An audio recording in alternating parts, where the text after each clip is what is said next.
What's up, guys? My name is Kevin. I go by Awakend, and today we're going to be talking about an important topic, which is drop fills. So what is a drop fill, first and foremost? Well, basically, it's a place in your drop where everything kind of turns off, something really exciting happens, and then you go back to the drop.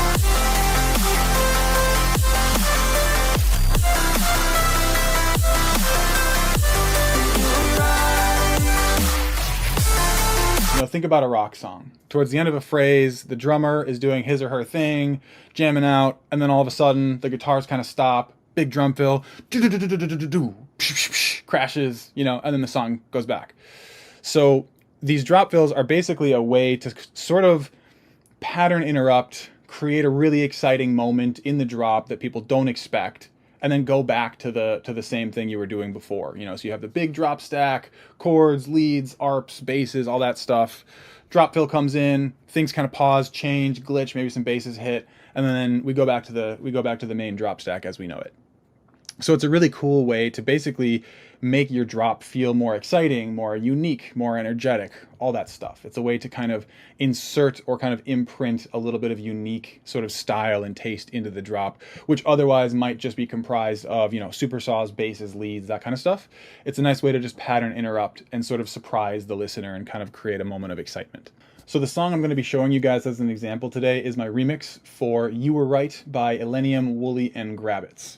For anybody who hasn't heard it yet, I'm just going to play it real quick so you guys can get a sense of how my song sounds, how the fills sound, and then we'll kind of take it from there and I'll explain everything.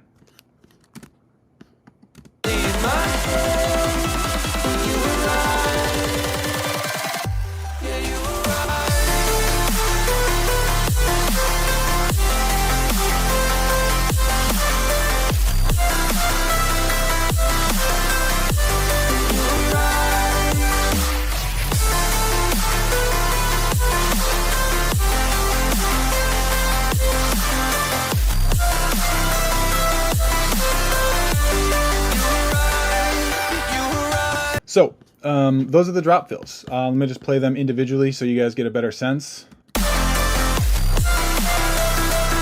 And then right here.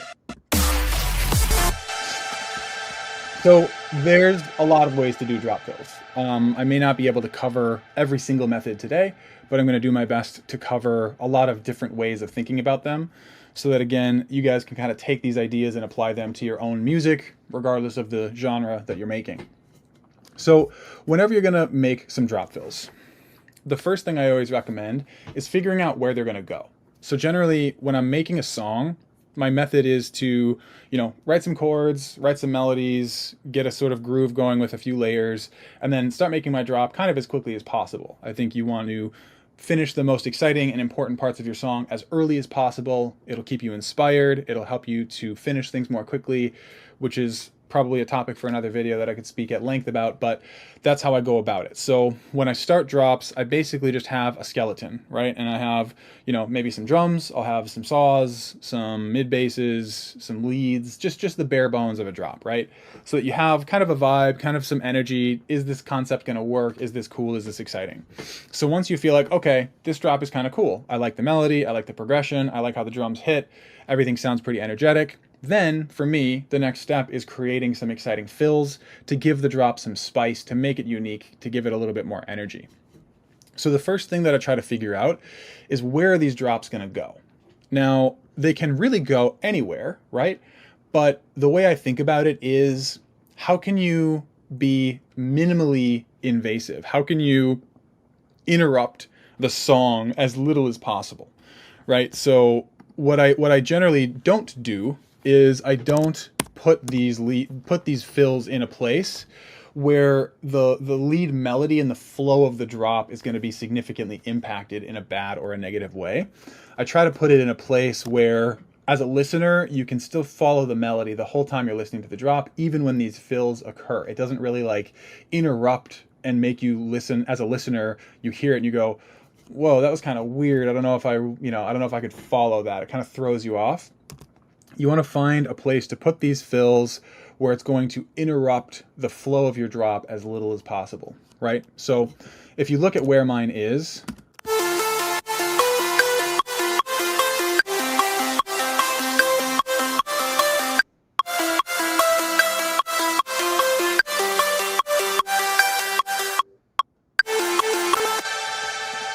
Right, so this first one, it's right on the beginning of the next phrase here when we switch to a new chord and we switch to a new melody.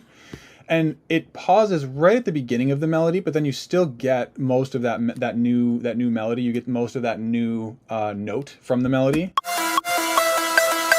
Right, so like something that probably wouldn't work that great is if this totally cut off, right? If this is a silencing automation of just cutting all the volume. If I completely cut that note out, you're going to lose an important part of that story, right? The melody, the story.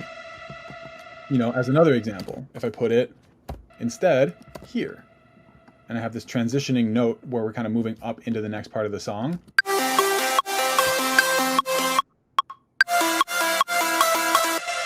You know, you're cutting off an important note. You're just losing that note, and so the story that's being told by the song kind of gets a little bit lost because of that. And so it isn't necessarily always a good idea to put it at the very beginning of a note like this, but it just works, right? Like when you listen to it,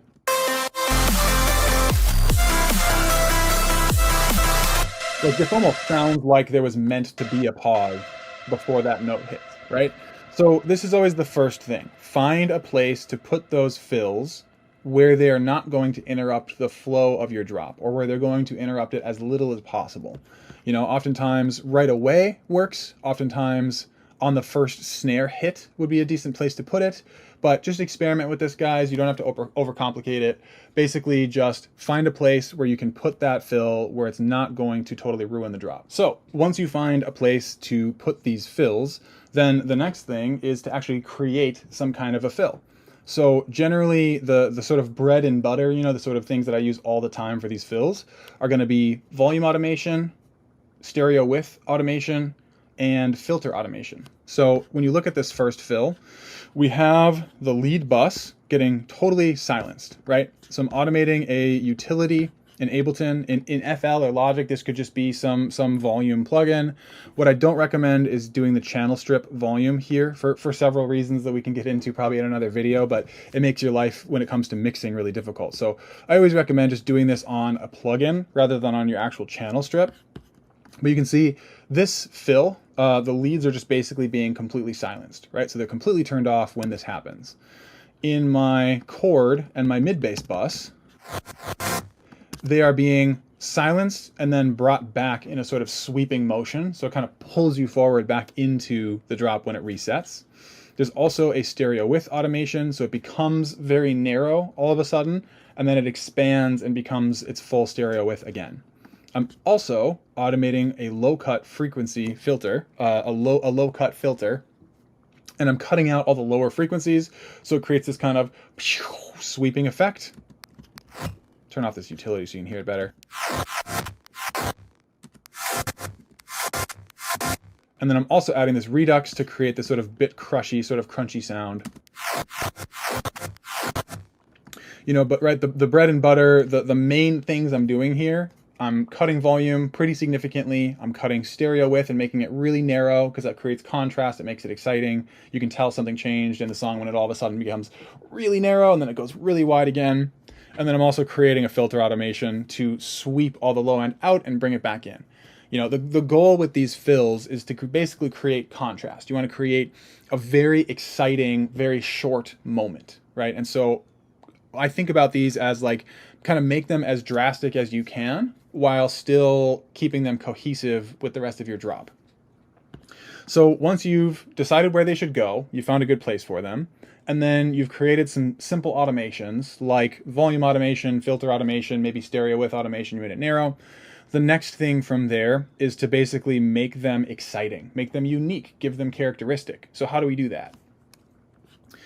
The main things that I do, and again, it's a combination, it's different every time, but the main things that I would do and what I would suggest you guys try is automate some effects. It could be third-party plugins, it could be native Ableton plugins or FL Studio plugins, whatever DAW you're using, but automate some effects and do something kind of crazy with the sounds. So my favorite is to use Redux. It's basically a downsample distortion. For those who don't know, you could use the downsample distortion in Serum Effects. You could use basically any plugin. I think there's even a free kilohertz downsample distortion.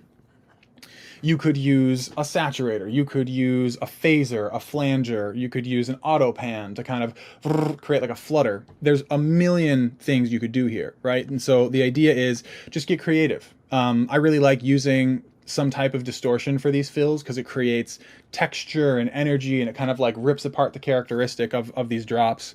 And so again, my favorite is Redux. I use it all the time, so it sort of has become part of like my sound, if you will. You'll probably recognize that sound over and over again in my drops and kind of throughout my choruses and stuff like that.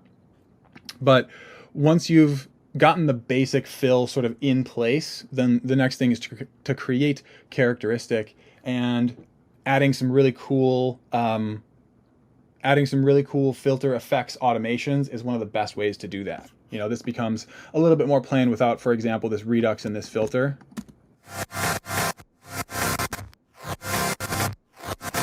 Turn off that automation for the utility, the volume. Right, so that's basically, the fill exists only because of like this Redux and this low cut filter automation. So the next thing to consider then is, what can we add to that fill then to make it exciting? So if I turn off my extra stuff and you just listen to the fill as it is now, turn that off as well.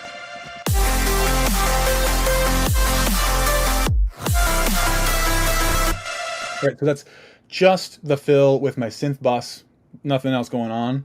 So beyond that then, what I want to do is a couple of things. We're going to add some stuff and we're going to remove some more stuff. So let me talk about the removing part first. What you can kind of see is going on with my drums, if you listen to them.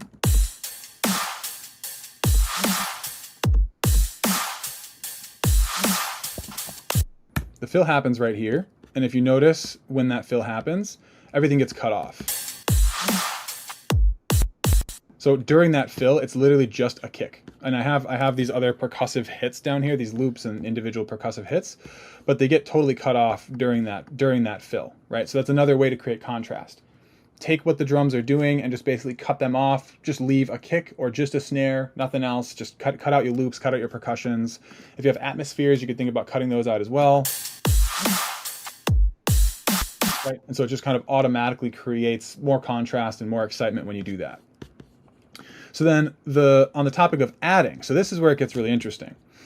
So on top of those synth automations, those volume automations that I did earlier, now this is where we're going to actually add really cool layers and create this super exciting drop.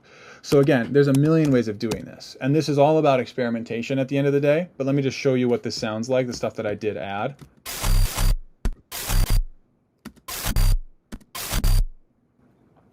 So what's going on here is a bunch of different stuff. So we have a fill. Actually, this one doesn't look like it's turned on, so I'm going to go to this one. We have a bass fill. And you can kind of see, I just basically took a cone sound sample, and then I added some effects to it. You know, this was, what was this before? Probably a loop or something. Yeah. So I took that, faded it in, added some utility to turn it up. I added some erosion to make it kind of crunchy. I added a redux again to make it even crunchier. And then I added a utility to take out some low end and accentuate the high end. So that's kind of a cool thing you can do with these samples, right? It's like, find a bass sample, make it match the current bass note that's being played in your song. Right, so I think it looks like this was an E flat, you know, a D sharp. So I brought it down to a C to match the bass note that's currently playing in this song. You know, so I warped it and brought it down 3 semitones. But then going further with that, if you use a sample, if you use a loop, whatever, add some effects to it. You know, again, erosion to add texture, distortion to add crunch and characteristic, EQ to maybe bring out some high end. You can get really creative here. The other stuff going on, this is a little glitch thing that I made. Just this weird little textury thing. You know, I took out the low end because this is already pretty thick in low end. And then I have another glitch that I got from somewhere. I'm not sure. These two together. And then if I do it with this one, one other thing to mention. There's a lot of places you can get these types of samples, guys. Just check out like melodic bass sample packs. I'll include a few free ones down in the description of this video so that you guys can just start kind of playing around with them. There's a company that I really like called Glitch Machine. They have a lot of really cool samples. It's this sample pack here, Glitch Machine. If you look up that company, just Glitch Machine, all one word. They have a lot of really cool free samples that you can get from their website. There's a lot of really cool producers who make great glitch samples. I have a bunch on my Patreon. I have used a lot of Blanke glitch samples. He has a lot of great ones. Right, so oftentimes it's not necessarily a matter of making these from scratch. You can actually just throw some really cool glitch samples in there from somebody who's already made them. You know, so this is, again, like this is one that I made and I just chopped it in half and used part of it. This is one that somebody else made and I used it in conjunction with these two. And then when you listen to all these together, it kind of gives you this really cool, really bassy, glitchy sort of sound. Up above, then the other thing I'm doing here, which is something I do often like to do, because we're cutting out so much of the music up above, right? We're cutting out the supersaws, the basses, the leads. So effectively, a lot of the song is kind of like pausing there. Something I like to do to kind of fill in the gaps when I do that is to add back some musicality to the actual drop. So basically adding a musical element into this fill. So if you listen to this on its own, it's basically just a really fast ARP. And if I turn off maybe the redux, you can get a better sense for how it sounds. Right, so it's like a really fast 64th note ARP that's playing like a really fast double sort of triggered sound.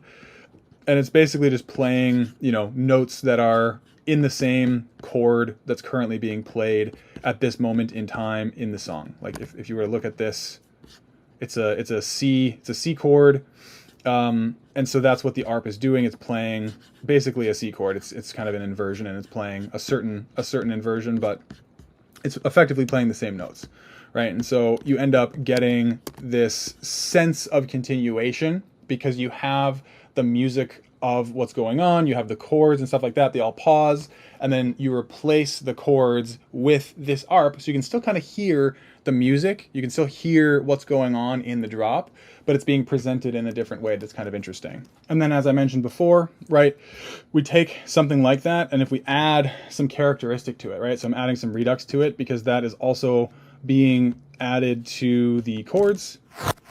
They have some redux on them. This glitch fill down below, this also has some redux on it, right here. And so I'm also adding redux to this ARP. So it creates this cohesion, because they all have a similar, if not the same effect. Maybe some are being automated up, some are being automated down, some are just static, but they all have that sort of redux downsample distortion on them. And so they all kind of feel cohesive. They all feel like they kind of fit together instead of just being a bunch of random sounds that are all cool, but they just don't really like feel cohesive. They don't really sit in the same space. So that's one of the better ways I have found to make these fills really cohesive. I generally, again, have a lot of redux kind of throughout my song. That downsample distortion, I have some of it on my leads and some of it on my chords and stuff like that. So when the fill happens and there's also some downsample distortion on the fill, it just kind of fits right into the rest of the song, right? It just kind of has that same level of cohesion with the rest of the song. So now if you listen to this with the glitches,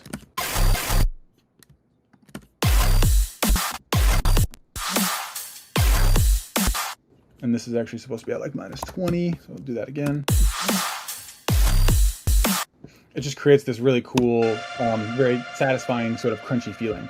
Now, something else that is worth mentioning while we're looking at this, again, making these fills interrupt the song as little as possible, making the song continue to flow despite the fact that we're just basically throwing this huge glitch sound in out of nowhere and then taking it out. How do we make that feel natural? A big part of that is to think about the natural rhythm of the drop. what is the rhythm of the drop already doing, and how do you make your fill kind of mimic that, right? So if we listen to the drop right now, if we just listen to the whole thing.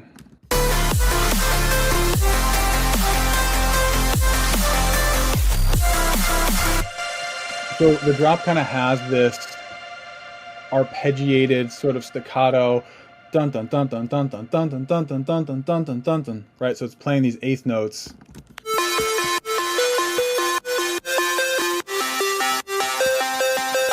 The bass is also doing that because I have some mid basses that are playing a sort of plucked staccato pattern.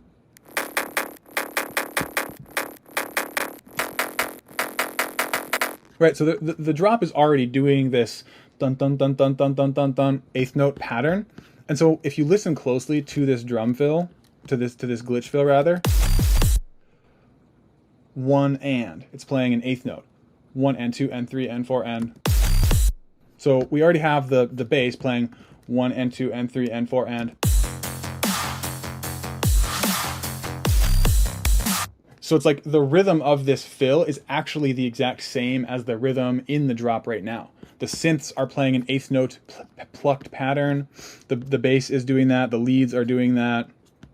And so when this fill happens, it also plays an eighth note pattern because, right, it's got this sort of like one and. It starts, let me bring these up a little bit higher so they're in the same spot.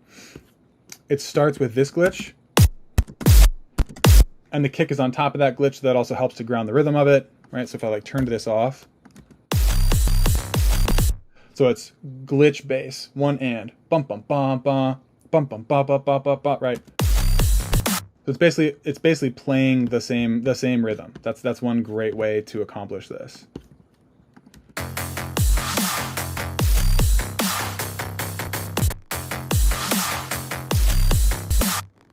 That's a really good way to make the fill cohesive, and again, to make it as minimally intrusive as possible. You don't want to interrupt the vibe.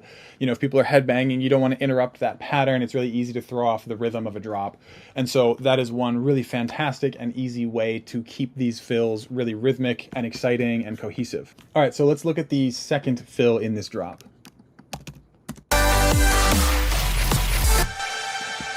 So what do we have going on here?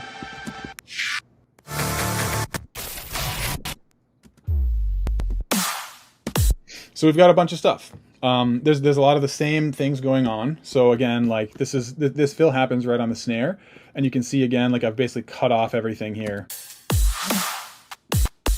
So everything cuts at the snare. All the other percussion kind of cuts out. The other thing we have going on with the synths, let's look at this now. So again, the leads are just being completely silenced, so those get cut out. And you know, like I said, there's no rules here. Sometimes I cut out the chords and the basses, and then I use the leads to do something kind of interesting. In this case, I just cut out the leads and I use the chords and the basses to do interesting stuff. So here, it's kind of the same formula as before. We're doing a low cut automation. We're doing some volume automation. So during this fill, which is right here, during this fill, the chords and the basses play for the first half of the fill, and then they just cut for the second half. So you can see that I'm doing a low cut, I'm doing a high cut and removing high frequencies. I'm doing a redux automation where it starts to kind of crunch and go upwards, and then it just gets silenced for the second half. Because the vocals are here, there's no additional synth layer that I've put on top.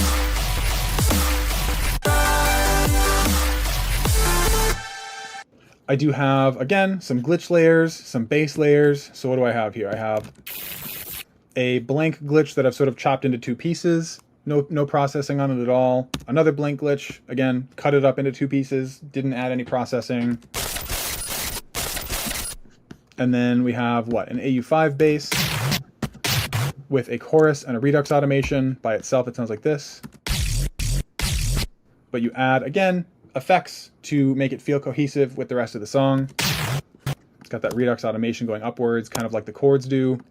And then just kind of have this cool bass sample that I got from a Mr. Bill sample pack. And again, no processing there. I have one of my glitches at the end here to kind of pull us forward. So all together, this stuff sounds like this.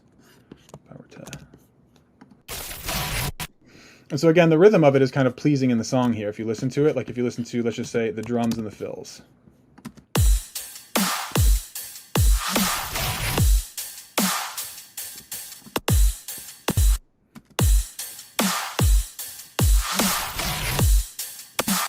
So it fits very cohesively into the rhythm of what's already happening in the song. It doesn't interrupt. It just sort of pleasantly pulls us forward and drives us into the next section. One other thing that's in this fill is there's kind of just this cool sub drop.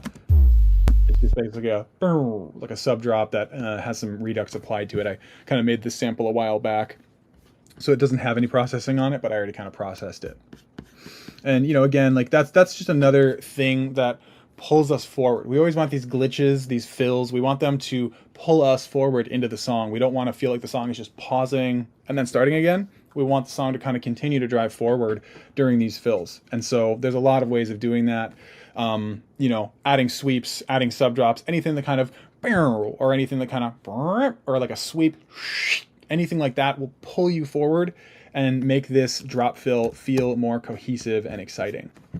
So, you know, with these fills, don't be afraid to get creative. You know, there's no rules. Use whatever you want.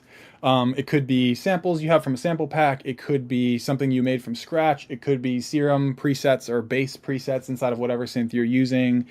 You know, glitch samples from a sample pack. It could be anything, right? But the basic premise of these fills is, you know, find a place to put them. Use some simple automations like volume, filter, something like that. Add some color or some effects to it to make it interesting, and then layer some glitches, maybe some basses. Again, it could be samples, it could be presets, it could be synths, whatever.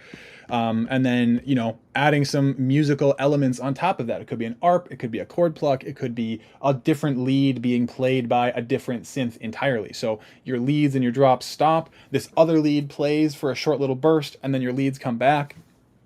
You know, this is very, very much a creative endeavor. It's very much up to interpretation. It's subjective. There's not necessarily a wrong way to do it, but hopefully today I outlined a lot of kind of do's and don'ts and things that I think about and things that I consider in making these drop fills like super exciting and super unique. I hope you guys had a fun time watching this video today. I hope you found some value in it. And if you have any questions, just hit me up in the comments below or DM me on Instagram at @IamAwakened. If there's any topics in the future that you'd like to see me cover more of, feel free to also comment that below, or again, just DM me on Instagram. And that's all for now. I hope you guys enjoyed this tutorial. See you guys next time.